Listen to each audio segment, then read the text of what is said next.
নিনওয়া নামক শহরের মানুষগুলার ভিতরে ভয় ঢুকে গেল, ভয় ঢুকে গেছে যে সর্বনাশ, গজব তো আমরা দেখলাম, নিজের চোখে দেখে ফেললাম।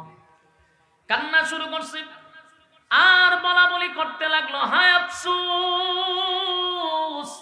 হায় আফসুস, হায় আফসুস, আমাদেরকে আল্লাহ নবী পাঠাইল, নবী নিঃস্বার্থে আমাদেরকে কালেমার দাওয়াত দিল, আমরা তারে গালমন্দ করলাম, রক্তাক্ত করলাম, মারধর করলাম, আমরা তার কালেমা পড়লাম না, উল্টা তার উপরে আঘাত করলাম, আমরা আমাদের নবীর সাথে বেয়াদবি করছি, নবীর সাথে আমরা জুলুম করছি। আল্লাহ আমাদের উপরে রাগান্বিত হয়ে গেছে রে, মালিক আমাদের উপর রাগান্বিত হয়ে গেছে। তাই মালিক এখন গজব দিবে। এই নিনওয়া নামক শহরের মানুষগুলা কান্নার রোল ফালাইয়া দিছে, সকলেই বলা বলি করতে লাগলো। এখন আফসোস করে লাভ নাই, ইউনূসকে তালাশ করে আমরা পাবো না, সময় নষ্ট করে লাভ নাই, গজব আসতেছে। এর আগে আগে ইউনূসের আল্লাহর কাছে আমরা ক্ষমা চাই, আমাদের কৃতকর্মের জন্য ওনার কাছে নত হয়ে যাব, আর আমরা অতীতের সমস্ত অপকর্মের জন্য ওনার কাছে আমরা ক্ষমা চাই। আল্লাহ, গুনাহ করছি, তোমার নবীর উপরে আমরা জুলুম করছি, রক্তাক্ত করছি, অন্যায় করছি, অপরাধ করছি, নিজের মাথায় নিজে কোরাল মারছি। আল্লাহ, বুঝতে পারি না আমরা এতটাই পাপ করছি, আল্লাহ আমাদের ক্ষমা হওয়ার কথা না, কিন্তু আমরা আপনার সঙ্গে সাক্ষ্য দিচ্ছি আপনি এক অদ্বিতীয়, আপনি ছাড়া কোনো মাবুদ নাই, কোনো ইলাহ নাই, আর ইউনূস নবী আমাদের নবী হিসাবে আমরা ওনাকে মেনে নিলাম, আমরা আর কোনোদিন আপনার নাফরমানি করব না, আর আপনার জমিনে দাঁড়াইয়া আপনার নাফরমানি করব না, আপনার খাইয়া আপনার পয়রা আপনার নাফরমানি করলাম, মালিক আমাদেরকে আপনি ক্ষমা করে দেন। এইভাবে যখন কান্না শুরু করলো, সেজদায় পড়ে গেছে রে, সেজদায় পড়িয়া সবাই কালেমা পড়ে ঈমান আনছে, আইনা চোখের পানি ছেড়ে দিয়া এমন ভাবে কান্না শুরু করছে, কান্নার রুল পড়ে গেছে, আল্লাহ অন্যায় করছি, আমরা গজব দেখছি, আমাদেরকে গজব দিয়ে আপনি ধ্বংস কইরেন না, আজকের পর থেকে আর আপনার নাফরমানি করব না, আজকের পর থেকে আপনার নবীর সঙ্গে বেয়াদবি করব না, আল্লাহ আমাদের নবীকে আমাদের কাছে ফিরায়া দেন, আমরা মাপ তো গজব দেই নাফরমানদেরকে ধ্বংস করার জন্য। কিন্তু এখন নিনওয়া নামক শহরের মানুষগুলা আমার কাছে নত হয়ে গেছে, নিজের গুনার জন্য তারা লজ্জিত হয়ে গেছে, আমার কাছে মাপ চাইছে, আমি আল্লাহ এখন আমার বান্দাদের উপরে কেমনে গজব দেই, যারা আমার উপরে ঈমান আনছে, এখন আর কোনো বেঈমান নাই, সব ঈমানদার ঈমানদার ঈমানদার, সব ছেড়ে দিয়া তারা নিষ্পাপ হয়ে গেছে, আমি আমার বান্দাদের উপরে গজব দিতে চাই না। এবার আল্লাহ গজব উঠায়া নিলেন, আসমান পরিষ্কার হয়ে গেল, আওয়াজ বন্ধ হয়ে গেল, নিনওয়া নামক শহরের মানুষ আসমানের দিকে তাকায়া দেখে তাদের মাথার উপরের আসমান কালো ছিল, এখন সবুজ হয়ে গেছে, এমনকি বিকট আওয়াজটা বন্ধ হয়ে গেছে। নিনওয়া নামক শহরের মানুষগুলা বুঝতে পারছে, মালিক মালিক আমাদের উপর থেকে গজব সরায়া নিছে রে, আমাদের তওবা আল্লাহ কবুল করছে, আমাদের ঈমান আল্লাহ কবুল করছে, আমরা আর এই জমিনে আল্লাহর নাফরমানি করব না। গজব আমরা দেখছি কিন্তু আল্লাহ গজব দেয় নাই। মানুষগুলা এবার পাগল পাগল হইয়া ইউনূস নবীরে তালাশ করে, হায় আফসোস আমাদের নবী কোথায়, আমাদের মধ্যে আমাদের নবী পাঠাইল, আমরা সেই নবীরে রক্তাক্ত করলাম। অন্যদিকে ইউনূস নবী চলে গেছেন আরেকটা শহরে, এই দিকে যে আল্লাহ গজব আটকায়া দিছে, গজব দেয় নাই, মানুষ ধ্বংস হয় নাই, এই খবর কিন্তু ইউনূস নবী জানে না। বলুন জানে? নবী কি গায়েব জানে? নবীরা যদি গায়েব জানতো, ইউনূস নবী সেখানে তাইকা সব খবর পাইতো, কিন্তু স্পষ্ট হয়ে গেল নবীরা গায়েব জানে না, আল্লাহ যা জানায় নবীরা তা জানে। ঠিক আমার যুবক ভাইরা, ইউনূস নবী এই ব্যাপারে জানে না যে তার উম্মত কালেমা পড়ে ঈমান আনছে, আল্লাহ গজবের দিন তারিখ দিয়া গজব উঠায় নিছে, এটা ইউনুস নবী জানে না। ইউনুস নবী 2 দিন অন্য শহরে ছিল। হঠাৎ করে দেখে নিনুয়া নামক শহরের একজন লোক ওই শহরে ইউনুস নবীর সামনে দিয়া হাইটা যায়। ইউনুস নবীর চেহারাটা ডাইকা ওই লোকটাকে বলল, আপনি কোথা থেকে আসলেন? বলে, আমি আজকে মাত্র নিনুয়া নামক শহর থেকে আসলাম। ইউনুস নবী আশ্চর্য হয়ে গেছে, যেই শহরে তখনে ধ্বংস হয়ে যাওয়ার কথা, কোনো মানুষ বাঁচার কথা না, আল্লাহ নিজে বলছে গজব দিবে, দিন তারিখ ঠিক করলো। এই লোক বলে, নিনুয়া নামক শহরের কোনো মানুষ ক্ষতিগ্রস্ত হয় নাই, আগের মতোই আছে। কিন্তু এই লোকও ইউনুস নবীকে বলে নাই যে সব মানুষ ঈমান আনছে। এই কথা বলে নাই। না বলার কারণে ইউনুস নবী আশ্চর্য হয়ে গেছে, ঘটনাটা কি, আল্লাহ বলল কি আর হইল কি। এখন উনি চিন্তায় পড়ে গেছে, আমি তাদেরকে এতদিন শুধু গজবের ভয় দেখাইছি, এতে আমারে তারা মারধর করছে। আর এখন গজবের দিন তারিখ দিয়ে আসলাম, এখন যে গজব আসলো না, আমি যদি শহরে ঢুকি আমারে তারা জিন্দা মাইরা বলাইব। এটা তো বাস্তব। যদি কালেমা না পড়তো তাহলে তো মারতো, হয়তো এতদিন না কইলি গজব আসবো, এখন দিন তারিখ দিয়ে গজব আইলো না কেন, আর কি ভয় পাইব তারা? কিন্তু ঘটনা তো ভিন্ন, তারা তো কালেমা পড়ছে, গজব তো আসছিল, কিন্তু তাদের তওবার কারণে আল্লাহ গজব ফিরায় আনিছে। কিন্তু ইউনুস নবী চিন্তায় পড়ে গেছে, যেই জাতিরে আমি গজব আসবে বলে ভয় দেখাইলাম, ভয় পায় না, আর গজবের দিন তারিখ দেওয়ার পরে যেহেতু গজব আইছে না, আমি যদি শহরে ঢুকি আমারে তারা মেরে ফেলবে, এতে নিশ্চিত আমার পরিবার সহ মেরে ফেলাইব। ইউনুস নবী আবার সিদ্ধান্ত নিল, না, আমি আর এই শহরেই থাকবো না, এই দেশেই থাকবো না, আমি দেশ ছাইরা বিদেশ চলে যাব।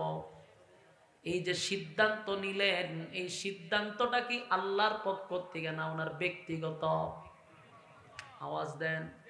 এটা ওনার ব্যক্তিগত সিদ্ধান্ত, এটা আল্লাহর পক্ষ থেকে সিদ্ধান্ত আসে নাই। এখন জিবরাইল ওনার কাছে আসে নাই, কোনো বার্তা দেয় নাই। কিন্তু উনি চিন্তা করছে, যদি আমি যাই আমার উপরে মুসিবত হবে, তাই উনি পুরা সিদ্ধান্ত নিছে, আমি দেশটাই ছেড়ে দিব, প্রয়োজনে বিদেশ চলে যাব। যেই সিদ্ধান্ত উনি নিছে, উনি মনে করছে আমার মালিক উনারে পাকড়াও করবে না। কিন্তু আল্লাহ বলেন, ওয়াজান্নুন ইয যাহাবা মুগাদিবান ফাযান্না আল্লান নাকদিরা আলাইহি। মাছওয়ালা মনে করছে আমি তারে পাকড়াও করব না, কিন্তু মাছওয়ালারে আল্লাহ পাকড়াও করছে। যেহেতু ব্যক্তিগত সিদ্ধান্ত নিছে দেশ ছাইরা বিদেশ যাবে, আমার আল্লাহ ওনার সিদ্ধান্তটা পছন্দ করে নাই। ইউনুস আলাইহিস সালাতু ওয়াস সালাম ওনার স্ত্রী এবং 2 জন সন্তান লইয়া উনি ওই শহর থেকে বিদেশ যাওয়ার জন্য যখন উনি রওনা দিয়া দিল, রাস্তা দিয়া যাচ্ছিল, হঠাৎ করে রাস্তার মধ্যে ওনার স্ত্রীকে কিছু বকাটের আটকায়া দিছে। কয় না, এই রাস্তা দিয়ে কোনো মহিলা যেতে পারবে না, আমাদের লিডারের কাছে এই মহিলা নিয়ে যেতে হবে। নাউজুবিল্লাহ। তাকে না অনেক সময় লুচ্চা বাহিনী, এরকম কিছু লুচ্চা ছিল, এই রাস্তা দিয়ে কোনো নারী গেলে তৎকালীন সময় হাজার হাজার বছরের আগের কথা, আটকায়া দিছে। ইউনুস নবী বলল, দেখো আমি একজন আল্লাহর পয়গম্বর, আমার স্ত্রী আমার সন্তান নিয়ে আমি অন্য দেশে চলে যাচ্ছি, এখন না যেতে দিব না। ইউনুস নবী দেখলো এদের যে অবস্থা ছাড়বে না। ইউনুস নবীর বিবি বলল, আল্লাহর পয়গম্বর, আপনি আমার 2 সন্তান নিয়ে চলে যান, আর আমারে আপনি আল্লাহর জিম্মায় ছেড়ে দিয়া যান। আল্লাহর জিম্মায় আমার ছেড়ে দেন। উনি ওনার বিবিরে রাইখা বাধ্য হইয়া 2 সন্তান লইয়া যখন রওনা দিছে, বলুন তো দেখি প্রথম জায়গাতে আল্লাহ পাকড়াও করছে কিনা? কথা হয় না। ইউনুস নবীর আল্লাহ পাকড়াও করছে, অথচ মাছওয়ালা মনে করছে ওনার এক পাকড়াও করবে না, প্রথমে ওনার স্ত্রীকে আটকায়া দিল, এটা একটা পাকড়াও। স্ত্রীর কাছ থেকে সন্তান সরাইয়া দিল, স্বামী সরাইয়া দিল, কিন্তু ইউনুস নবী থামলো না, আবার বিদেশ যাওয়ার জন্য আবার রওনা দিল। যেই মাত্র রওনা দিছে, যাইতে যাইতে মরুভূমির রাস্তা অতিক্রম করে একটা নদীর কিনারায় গিয়া উনি দাঁড়াইছে। তৎকালীন সময়ে সাঁকু ছিল না, ব্রিজ ছিল না। উন্নতির যুগ, এখন তো আমরা উন্নতি যুগে আছি, ঠিক না? উন্নয়নের যুগে আছি। কোন যুগে? উন্নয়নের যুগে। এত উন্নয়নের যুগে আমরা আছি, রাস্তাঘাট খাল বিল সব আকাশ দিয়ে এখন উড়ে, ঠিক না? কিন্তু তৎকালীন সময়ে কোনো ব্রিজ ছিল না, সাঁকো ছিল না। ইউনুস নবী দাঁড়ায় দেখে একটা নদী আছে, নদীটার পরে হইল সাগর, ওখানে যাত্রীবাহী জাহাজ আছে, এই জাহাজ দিয়া দেশ ছেড়ে বিদেশ যাইতে হইবে। কিন্তু নদীতে পানি ছিল না, এই মনে করেন আটু পানি। ওনার দুই সন্তানরে নিয়ে উনি নদী পার হয়ে যাবে। বড় ছেলেটারে নদীর পারে রাখছে, ছোট ছেলেটারে কুলে নিয়ে ভাবছে ওই পারে রাখে আর বড়টা নিব। নদীতে লাইমা নদীর মাঝ জায়গায় গেছে, এমনি নদীর মধ্যে স্রোত শুরু হয়েছে। কথা বুঝতেছেন? আল্লাহ মাছওয়ালারে পাকড়াও করছে, যেই নদীতে স্রোত ছিল না, এখন পানির স্রোত এত বাড়ছে। উনি আশ্চর্য হয়ে গেছে, এই নদীতে পানির চাপ ছিল না, পানির স্রোত ছিল না, এত বাড়ছে, উনি নিজেই দাঁড়ায় থাকতে পারে না, পানি বেড়ে গেছে। সন্তানটারেও আগলায় রাখতে পারলো না, পানির স্রোতে উনার সন্তানটারে পানির স্রোতে বাসায় নিয়ে গেছে। বলুন আল্লাহ পাকড়াও করছে নি? আপনার আর কি মনোযোগ আছে? রাইতের এত রাত করে কি মনোযোগ থাকে? আপনারা আছেন দান্দায়, এখন ঘুমাইবেন কোন সময়, খাইবেন কোন সময়? ওয়াজের দান্দা আছেন আপনারা? লক্ষণে কয় না। মনোযোগ দেন। এই কথাগুলি আমার বানোয়াট না, আমি যেই কথাগুলি বলতেছি কোরআন থেকে, সূরা, এই যে আল্লাহর পয়গম্বর ইউনুস নবীর ঘটনা আল্লাহ কোরআনে বর্ণনা করছে। ওয়াজান্নুন, মাছওয়ালার ঘটনা, মাছওয়ালারে এখন পাকড়াও করছে। নদীতে পানি নাই, আটো পানির জায়গা তেমন গলা পানি, আবার স্রোত আটকায় রাখতে পারলো না, ছেলেটাকে নিয়ে গেছে। বলুন তো দেখি, বাবার সামনে যদি সন্তানটা চলে যায় পানির স্রোতে কেমন লাগবে? বাবা হিসাবে আপনি সহ্যই করতে পারবেন না। মানুষ তো জীবন দিয়া সন্তানকে বাঁচাইতে চায়, কিন্তু ইউনুস নবী পারলো না, পানির স্রোতে সন্তানটারে বাসায় নিয়ে গেল। আল্লাহ কয়, আমি মাছওয়ালারে পাকড়াও করা শুরু করছি। এখন ছেলে তো একটা চলে গেল, এখন কি করব? এখন ভাবলো যাক কি করো, আল্লাহর সিদ্ধান্ত, বড়ডারে কুলো হইরা লইয়া যাব। এখন ফারও গিয়া দে বড়ডারে বাঘে লইয়া দৌড় মারছে। কথা বুঝতেছেন? বাঘ আইসা বড়ডারে দৌড়ে লইয়া গেছে। মাছওয়ালারে আল্লাহ পাকড়াও শুরু করছে। মাছওয়ালা ব্যক্তিগত সিদ্ধান্তে দেশ ছেড়ে বিদেশ যাইতো চায়। আল্লাহ কয়, আমি মাছওয়ালারে পাকড়াও করছি। মাছওয়ালা বুঝতে পারছে আমার মালিক আমারে ধইরা লইছে। এবার দুইটা সন্তান হারাইয়া, বুক ভরা বেদনা লইয়া, কষ্ট নিয়া উনি নদী পার হইয়া সাগরের কিনারায় গিয়া দাঁড়াইছে। তৎকালীন সময়ে জাহাজ ছিল, কিন্তু ইঞ্জিল ছিল না। তখনকার জাহাজে ইঞ্জিল ছিল না, ওই যে কাফল লাগাইয়া দেয় না, এগুলা বাতাসে নিত আগে তোর ইঞ্জিল আছে না। এখন এইভাবে বসে রয়েছে, নদীতে গিয়া জাহাজে উঠছে, উঠটা জাহাজের উপরে একটা বইছে, বইয়া চুপচাপ, মনটার মধ্যে অনেক কষ্ট না, বাচ্চা হারাইলো, স্ত্রী হারাইলো, কতটা আঘাত, দেশ ছাড়লো, জাহাজে বসে রয়েছে। জাহাজে যাত্রীরা উঠছে, পরে জাহাজও ছাইড়া দিছে। জাহাজ সাগরের মাঝখান দিয়ে যাইতেছে সুন্দর, কিন্তু মাঝখানে গিয়া এখন আর জাহাজ যায় না, এটা জাগাতুই ঘুরে। কি করে? জাগাত ঘুরে, এটা আর যায় না।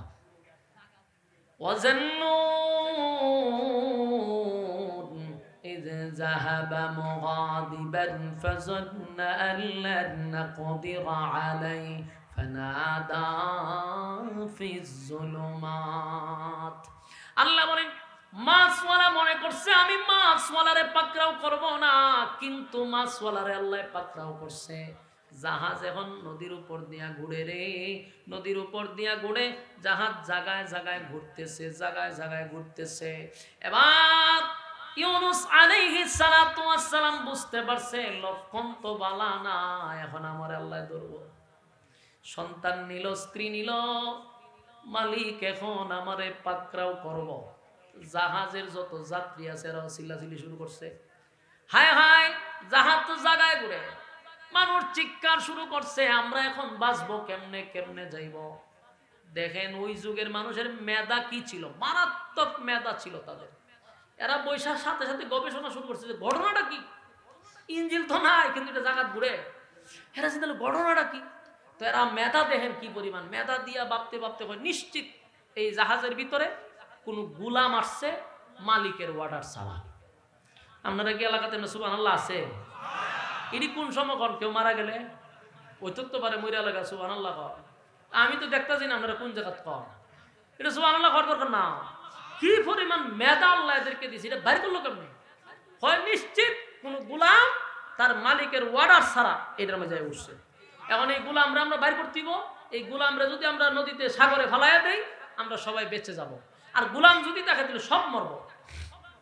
মানে একজন মরণ থেকে সব বাচ্চা যাওয়ান ভালো না, কথা হয় না। আপনারা যে বিরক্ত হইতেছেন আমি বুঝছি, আমি সেরিতেছি। কারণ এখন দেখেন এরা সিদ্ধান্ত নিল যে আমরা একজনের জন্য তার সবাই মরতে পারি না। গুলাম হয়েছে তুই এবার কর। ইউনুস নবী চিন্তা করলো, রে গুলাম তো আমি তো আমার মালিকের অর্ডার ছাড়া আসছি, এটি ধরলো কেমনে? তখন উনি বলে, আজাইরা গুলাম তো লাভ নাই, আমি সেই গুলাম যেই গুলাম আমার মালিকের অর্ডার ছাড়া আমি এই জাহাজে উঠছি। এখন গঠন হইল জাহাজের সব মানুষ নাবিক সহ এরা ওনার দিকে এক দৃষ্টিতে তাকায় আছে। কারণ এটা তো আপনি আমার মতো চেহারা না, নবীর চেহারা। সুবহানাল্লাহ চিনি? নবীর চেহারা কি সুন্দর করে আল্লাহ নবীদেরকে বানাইছে। যেই যুগে যেই নবী ফাটায় ওনার চেয়ে সুন্দর আল্লাহ কাউরে বানায় না। এখানে একটু সুবহানাল্লাহ কইতে পারেন। মমি সিং তো মমি সিং এর এরিয়া না আপনারা, এটি কইয়া কইয়া দিন লাগবে। দুর্ভাগ্য, আমারও দুর্ভাগ্য। এটি আপনারা কইয়া কইয়া শিখানি লাগে যে কোন না সুবহানাল্লাহ কইতে হইব। ঠাডা বললে কি তা কন সুবহানাল্লাহ কন। আচ্ছা যাক, এখন গঠন হইল ইউনুস নবী চিন্তা করলো যে আমি যে এই গুলাম বাগরা গুলাম, আমি তো ভাগ্যেছি। তো কইলো কয়ও আজাইরা অন্যদেরকে না ফালাইয়া আমারে ফালাই দেয়। কিন্তু এরা তো ওনার চেহারা দিকে ব্যাখ্যা গেছে, এত সুন্দর চেহারার লোক তো গুলাম হইতে পারে না। আবার এরা যেই গুলামের ব্যাখ্যা করছে এই গুলাম না, এরা ব্যাখ্যা করছে কোন কাজের গুলাম, কোন মালিকের বাড়ির থেকে লুগাইয়া বাকছে। কিন্তু উনি যে গুলামের দাবি করতে সেটা হলো মালিক আর বন্দার ব্যাপার সেবার। কথা বুঝতেছে? হেরা ধরছে এমন এক গুলাম, আর উনি ভাবতেছে হ্যাঁ কথা ঠিক, আমিও তো আমার মালিকের অর্ডার ছাড়া আছি, আমি তো গুলামই। আমরা সবাই কার গুলাম? আল্লাহর গোলাম।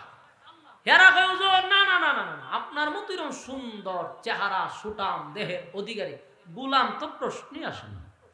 কারণ গুলাম তো তাকে দেখতে কালো, কাজ করে, তার চেহারার মধ্যে কোনো ধরনের কোনো গ্লেজ থাকবে না, চেহারা সুন্দর থাকার কথা না, হারাদিন কাম করে বেটার চেহারা সুন্দর থাকবো। এরা রাজি না, না না না না, আপনি গুলাম হতে পারেন না। আপনারা যদি আমরা ফালাইয়া দেই, জাহাজ তখন পানির উফরি ঘুরে, আপনারে ফালাইলে জাহাজ নিচের দিকে ঘুরবো। আমরা এই ভুল করতে রাজি না। ইউনুস নবী বারবার বোঝাইছে, দেখ আমি সেই বাগরা গোলাম না, সব বনাস। তখন এরা কি করবো, কয়েকটা কাজ করি, সবার নাম লিখিয়া আমরা একটা লটারি দিই। লটারিতে যার নাম উঠবে আমরা তারে ইডাল দিয়া সাগরে ফেলা দিব। কথা বুঝতেছেন? কথা কয় কাটারি, কথা কম যেত না, কথা কম যেত না, কথা কইলে ওই ফ্যান্ডেলের বাইরে। এখন ঘটনা দেখে এরা কথা হইলো যে আমরা যদি গুলাম পাইলাই তো আমরা কি করবো, সাগরে ফেলাই দিব, তাহলে আমরা বাচ্চা যাবো। লটারি শুরু করছে। লটারি প্রথম টান দিছে পরেই ইউনুস নবীর নাম আসছে। সুবহানাল্লাহ চিনি? কে পাকড়াও করছে? আল্লাহ পাকড়াও করছে। ইউনুস নবী মনে করছে আমার আল্লাহ ধরতো না, ধরে লইছে। যখন নাম রাইছে ইউনুস নবী কইছিলাম নি আমি, কে রে তোমরা এগুলা করতেছ? না হুজুর ভুল হইছে, আমাদের কোন জায়গায় কোনো ভুল হইছে, আবার মার, আবার লটারি দিছে, আবার ইউনুস নবীর নাম। এরপরেও তারা কয় না আমরা আবারও ভুল হইতে পারে, আবার দিছে, কিন্তু ইউনুস নবীর নাম কিতাবে আসছে প্রায় 9 বার দিছে, 9 বার। মানে এরা কোনোভাবেই বিশ্বাস করতে রাজি না উনি গুলাম হতে পারেই না। এত সুন্দর মানুষ, এত ভদ্র মানুষ, এত নম্র মানুষ, কিন্তু গুলাম হতে পারে না। আমরা কোনো জায়গায় ভুল করতেছি, আর এরা ভয় পাইতেছে এরকম বালা মানুষ যদি আমরা ওই ডালা হলাই দিই আমাদের অস্তিত্ব থাকতো না।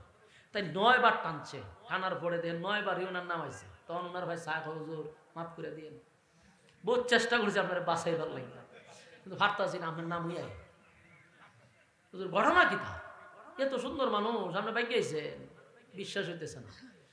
শেষবার 10 বার টান দিছে, আবার ইউনুস নবীর নাম। সুবহানাল্লাহ।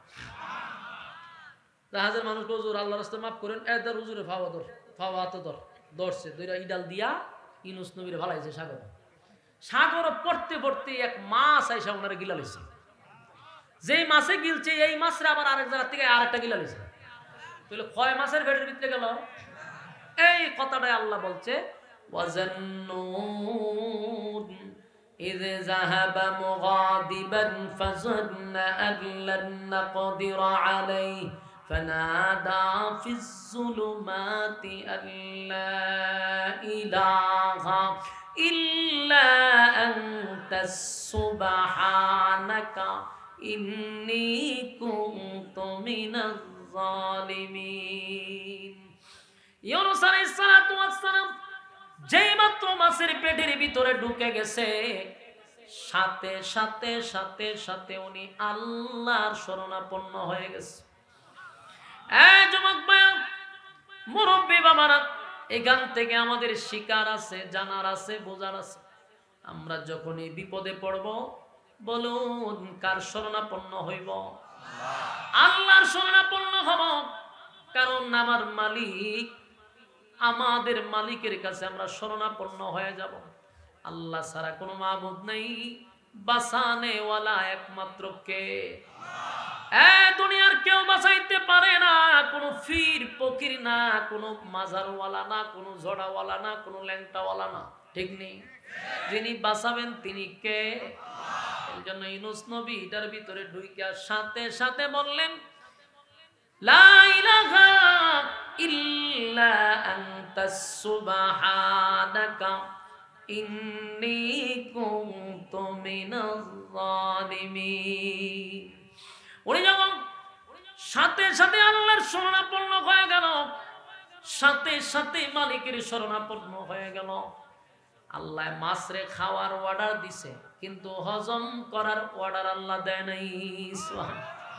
আল্লাহ বলছে মাছ ইউনূস রে পেটে নিছত, কিন্তু হজম করতে পারবি না। আমার ইউনূস রে হজম করার শক্তি আল্লাহ মাছকে দেয় নাই। কিন্তু ইউনূস নবী মাছের পেটের ভিতরে গিয়া কয় আল্লাহ আপনি ছাড়া কোনো মাবুদ নাই, আপনি ছাড়া বাঁচানোওয়ালা কেউ নাই।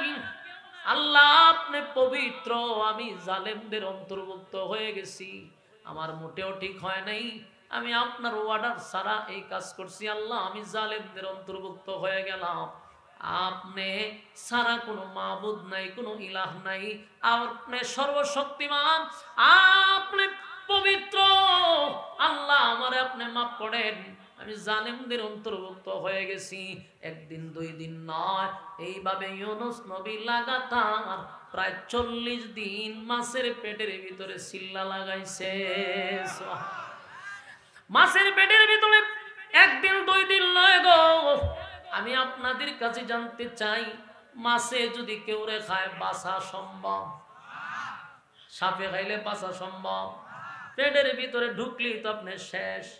কিন্তু আল্লাহ মাছ ওয়ালাকে মাছের পেটের ভিতরে হেফাজত রাখছে। সুবহানাল্লাহ। আল্লাহ বলেন আমার মাছওয়ালা আমার শরণাপন্ন হয়ে গেছে রে, আমার মাছওয়ালা আমার ডাকা শুরু করছে। আল্লাহ আপনি ছাড়া কোনো মাবুদ নাই, কোনো মাবুদ নাই। আল্লাহ আপনি পবিত্র, আমি জালেমদের অন্তর্ভুক্ত। আল্লাহ ভাই আমার মাছওয়ালা যখন আমার ডাকা শুরু করলো, আমি আল্লাহ তার ডাক শুনছি। শুধু তাই না, ফাস্তাজাবনা লাহু ওয়া নাজ্জাইনাহু মিনাল গাম্মি। আল্লাহ বলেন আমার ইউনূসের ডাক আমি শুনছি। শুধু তাই না, আমি আমার ইউনূস রে অক্ষত অবস্থায়, সুস্থ অবস্থায় ফিরাইয়া দিছি। মাছের পেটের ভিতরে এমন ব্যথা সৃষ্টি আল্লাহ করছে, মাছ ছিল সাগরের তলদেশে, পাগলের মতো মাছটা ঘুরতে ঘুরতে ঘুরতে নদীর পাড়ে আইসা উগলাইয়া ইউনূস নবীরে ছেড়ে দিছে। আল্লাহ বলেন কোন বান্দা বান্দি যদি আমার শরণাপন্ন হয়, এরপরের অংশে আল্লাহ বলেন ওয়া কাযালিকা নুজিল মুমিনিন।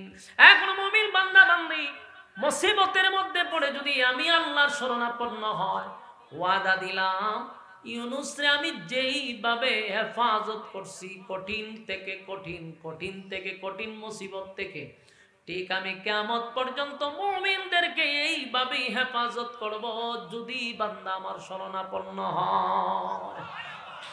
বলুন আমরা একমাত্র ভয় পাই কারে?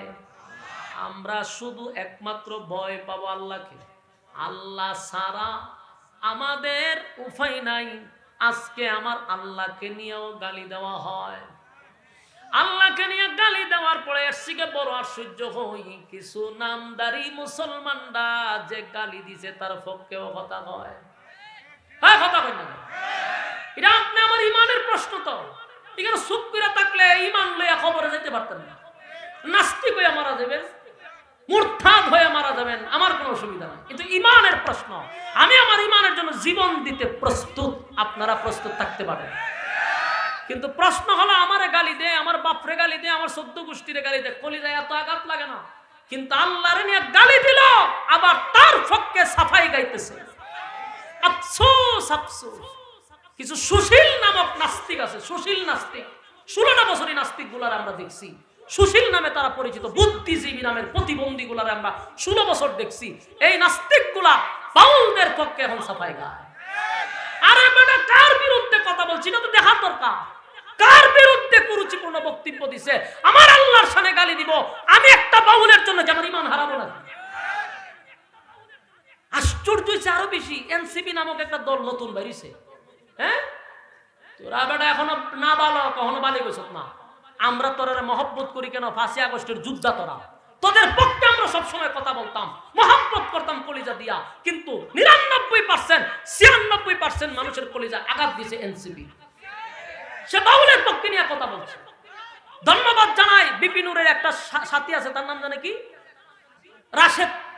সে আজকে যে বক্তব্য দিছে, ধন্যবাদ জানাই এই রাশেদকে। সে জোরালো বক্তব্য দিছে, তার ফাঁসি দাবি করছে। আরে ভাই, আমার দল গুল্লায় যাক, আমার ইমান তো বড় কথা খান। আমার যে কোনো দলে যদি আমার নবীর বিরুদ্ধে কথা বলে, আমার দল যদি কোরআন সুন্নাহর বিরুদ্ধে বলে, এমন দলকে লাথি মারি আমরা, দলের লাথি মারি, দলের 14 গোষ্ঠী আমরা উদ্ধার করতে রাজি। আমার ইসলাম, আমার দিন ধর্ম আমার কাছে সবচেয়ে বড়, আমার কোন নেতা আমার কাছে বড় নয়। যেখানে ইমানের প্রশ্ন, সেখানে এই সমস্ত কিছু নাস্তিকদের পক্ষ নিচ্ছে আপনারা।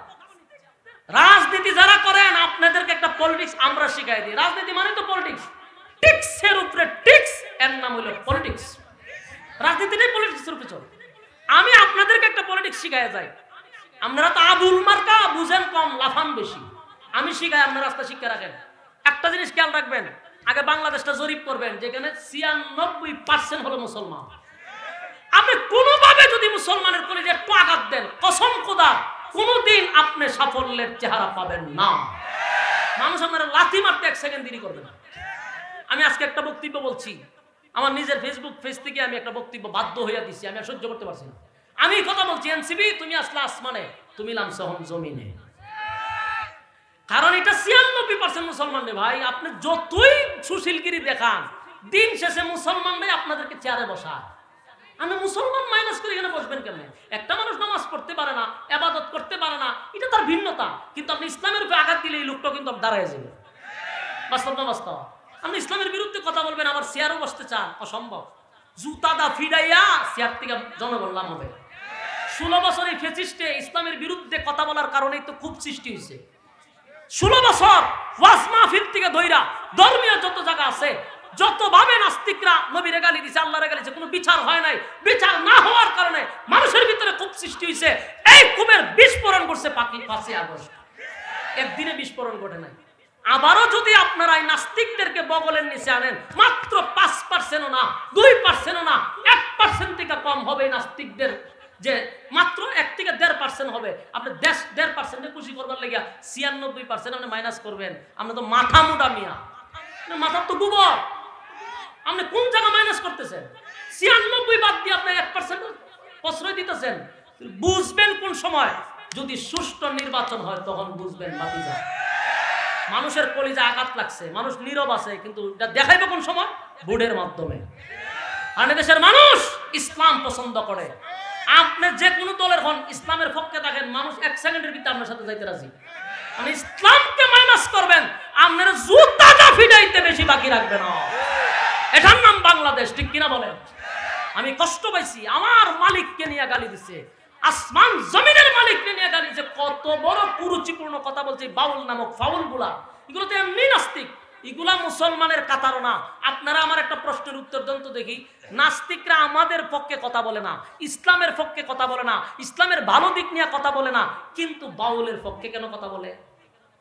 বুঝতেছেন কথা? বুঝবেন কেন? আপনারা তো ঘুমাইতেছেন। নাস্তিকরা বাউলদের পক্ষে কেন কথা বলে? কারণ এক সুতায় বাঁধা, এক সুতায় বাঁধা। এটা মামাত্ম ভাই, এটা খালাত্ম ভাই। কথা বুঝতেছেন? ইসলামের কোনো প্রশংসা তারা করে না। সুশীলটা এখন বাউলদের পক্ষে নামছে। তবে জানি না কেউ বাউল কিন্তু 1.5% নাই বাংলাদেশে। এদেশ ইসলামপন্থী মানুষের বাংলাদেশ, এটা ইসলাম মাইনাস করা যাবে না। রাজি আছি ইনশাআল্লাহ? আমরা একমাত্র শরণাপন্ন হব কার? কথা হয় না? আল্লাহর শরণাপন্ন। দুনিয়ার কাউরে ভয় করার দরকার নাই। মৃত্যু যদি আপনার লেখা থাকে 1 সেকেন্ড আগে মরবেনও না, 1 সেকেন্ড পরেও না, তাহলে কারে আপনি ডরান? কারে ভয় পান আপনি? ভয় পাওয়ার কোনো কারণ নাই। এই জন্য ইউনূস নবী বলেন, লা ইলাহা ইল্লা আনতা সুবহানাকা কুনতু মিনাজ জালিমিন। কারণ যেই জায়গায় উনিকে ঢুকছে আল্লাহ ছাড়া বাঁচাইবার কেউ। কথা হয় না? এই ইউনূস আলাইহিস সালাতু ওয়াস সালাম ডাক দিয়া বলে, মালিক আপনি ছাড়া আমার বাঁচানোর কোনো সিস্টেম নাই। আল্লাহ আপনি আমারে বাঁচায়া দেন, আমি আর কোনোদিন এমন কাজ করব না। আমি জালেমদের অন্তর্ভুক্ত হয়ে গেছি। আল্লাহ কয়, ফাস্তাজাবনা লাহুম ওয়া নাজাইনাহুম মিনাল গাম্মি। আমি তার দোয়া, আমি তার কানতে মিনতি শুনছি, তারে উদ্ধার করছি সুস্থ অবস্থায়, অক্ষত অবস্থায়। সুবহানাল্লাহ। ইউনূস আলাইহিস সালাতু ওয়াস সালামকে আল্লাহ অক্ষত অবস্থায়, সুস্থ অবস্থায় ফিরাইয়া দিছে। সুস্থ অবস্থায় ফিরে আসছে। ইউনূস নবী একেবারে দুর্বল হয়ে গেছিল, কারণ উনি বিছনায় মাটিতে শুয়ে রয়েছে বড় মুভির মধ্যে। যেই মাত্র শুয়ে আছে, আল্লাহ লতা পাতার ব্যবস্থা করে দিছে যেন ওনার শরীরে রৌদ্র না লাগে। 2টা খেজুর গাছ ডাইনে আর বামে লাগায়া দিছে। খেজুর পাকে ওনার সামনে পড়ে উনি খায়। নদীর সাগরের পানি লবণাক্ত, এই পানিটার আল্লাহ মিষ্টি বানায়া দিছে। ইউনূস নবী পানি পান করে, খেজুর খায়, শরীরে শক্তি ফিরে আসছে। এবার অনেক শক্তি আসার পরে সিদ্ধান্ত নিল, যে ভুলটা করছি এটা আমি শুধরাবো। নিনুয়া নামক শহর থেকে ফিরে আসছিলাম, আমি আবার সেই শহরে ফিরব, আবার কালেমার দাওয়াত দিব। আমি যদি মার খাই, আমার যদি তারা হত্যাও করে অসুবিধা নাই, কিন্তু আমি কালেমার দাওয়াত দিয়েই যাব। সুবহানাল্লাহ। কিন্তু উনি জানে না ওই শহরের মানুষ ওনারে তালাশ করতেছে। রাস্তা দিয়ে যখন উনি হাঁটতেছিল, ওনার সিদ্ধান্ত হলো আমি নিনুয়া নামক শহরে যাব। রাস্তার মধ্যে একজন লোক পিছন দিয়া ডাক দিয়া বলে, আল্লাহর পয়গম্বর একটু দাঁড়ান। সুবহানাল্লাহ। ইউনূস নবী আশ্চর্য হয়ে গেছে। আশ্চর্য হওয়ারই কথা। 40 বছর আমি কালেমার দাওয়াত দিলাম, দাঁড়ে দাঁড়ে ধারে দাঁড়ে, কেউ আমারে নবী মানলো না, কেউ নবী বইলা ডাক দিল না। কে রে পিছন থেকে আল্লাহর পয়গম্বর বলে ডাক দেয়। লোকটা কয়, হুজুর আপনি যে আল্লাহর পয়গম্বর আমি জানতাম না, আমারে জানায়া দিছে। সুবহানাল্লাহ। আসেন আপনি আমার সাথে আসেন। লোকটা নিয়ে গেল ইউনূস নবীরে। গিয়া দেখে ওই লোকের বাড়িতে ইউনূস নবীর ছোট্ট ছেলে, যেটারে পানিতে বাসায় নিয়ে গেছিল, এই ছেলে ওনার বাড়িতে। সুবহানাল্লাহ। হারানো সন্তান যদি বাবায় ফিরে পায়, কি বুঝেন? জনাব ভৈরব চোখের পানিগুলো ছেড়ে দিয়া কান্দার কয়, মালিক আমার সন্তানটারে আপনি আমার বুকে ফিরাইয়া দিছেন। আল্লাহর দরবারে শুকরিয়া আদায় করে রে। কান্নায় ভেঙে পড়ছে ইউনূস নবী। সন্তানটারে কোলে নিয়ে হাঁটতেছে, নিনুয়া নামক শহরে যাবে। হঠাৎ করে পাহাড় থেকে একটা কাটুরিয়া ডাক দিয়া কয়, ওগো আল্লাহর পয়গম্বর দাঁড়ান। ইউনূস নবী আবার আশ্চর্য হইল, ঘটনা কি? আমারে কেরে নবী বইলা ডাক দেয়? কাটুরিয়া কয়, হুজুর যে ছেলেটারে কুলে নিছেন এটার একটা কফি আমার কাছে আছে। সুবহানাল্লাহ। বড় ছেলেটারে যেটা বাগে নিয়ে গেছিল, এইটার আইনা সামনে দাঁড় করাইছে। সুবহানাল্লাহ। যুবক ভাইয়েরা, যতগুলা ঘটনা রাস্তার মধ্যে ঘটছিল সব মালিক ইউনূস নবীর পরীক্ষায় ফেলাইছিল। কথা বুঝতেছেন? পানি ছিল না, এটাও ব্যবস্থা আল্লাহ করছে। ভাগ ছিল না, এটা ফেরেশতা ছিল। ইউনূস নবীর আল্লাহ পরীক্ষা করছে, পাকড়াও করছে, কিন্তু ইউনূস নবী লাইনে ফিরে আসছে। ইউনূস নবীর সন্তান আল্লাহ ফিরাইয়া দিছে। 2 সন্তান রে বুকে জড়াইয়া বাবা খুশিতে আনন্দে আল্লাহ আমার সন্তানগুলির আপনি ফিরাইয়া দিছে।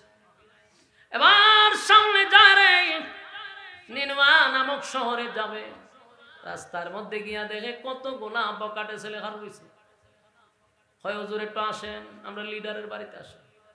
লিডারের বাড়িতে নিয়ে দেখে লিডার 2 হাত এইভাবে রয়েছে, খাটের মতো শক্ত রয়েছে। কিরে এরকম হয়েছে কা? ফেরালাইসিস হয়েছে। কারণ যে ইউনুস নবীর বিবি কি বলছিল, আপনি আমারে আল্লাহর জিম্মায় ছেড়ে দেন।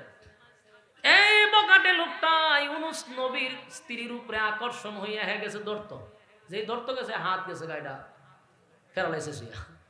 তখন চিল্লি শুরু করছে যে আমি আর জীবনে এরকম আকাম প্রমাণ করতাম না, আমি আর জীবনে করতাম না, আমারে মাফ করে দেন, আর ধরতাম না।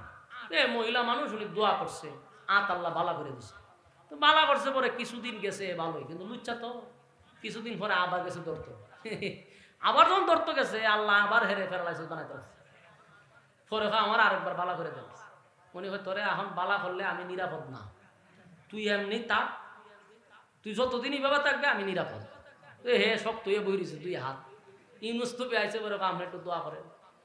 তোর ইউনুস নবী দোয়া করছে, আল্লাহ হাত বালা করে দিচ্ছে। সুবহানাল্লাহ। এই লোকটা কালেমা পড়ছে, কালেমা পড়ে ঈমান আনছে। এবার স্ত্রী পাইল, সন্তান পাইল, সব ফিরা পাইছিনি। এবার নিনওয়া নামক শহরের ভিতরে ঢুকবে, রাস্তা দিয়া যাইতেই মানুষগুলো ওনারে জড়ায়া ধরছে। আর কান্নার রোল পড়ে গেছে, পয়গম্বর আমরা আজকে মাস ধরে আপনারে তালাশ করি, কই ছিলেন গো? আমরা আপনারে তালাশ করি, আমাদের নবী কই? ইউনুস নবী আশ্চর্য ঘটনা কি রে, সত্যি উল্টা হলা লাগে যে তাই আমার ফিটাই তো মারতো, ওইটা দিয়ে আমার লেখান দেয়।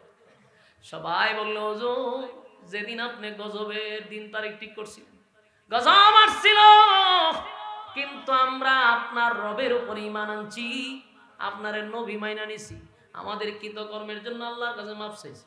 আমার মালিক গজব উঠায় আনিছে, আমাদেরকেও মাফ করে দিছে।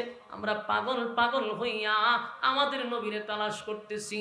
আপন নবীরে পাওয়ার পরে সমস্ত নিনওয়া নামক শহরের মানুষ আল্লাহর কুদরতি পায়ে সিজদা করে তারা শুকরিয়া আদায় করছে।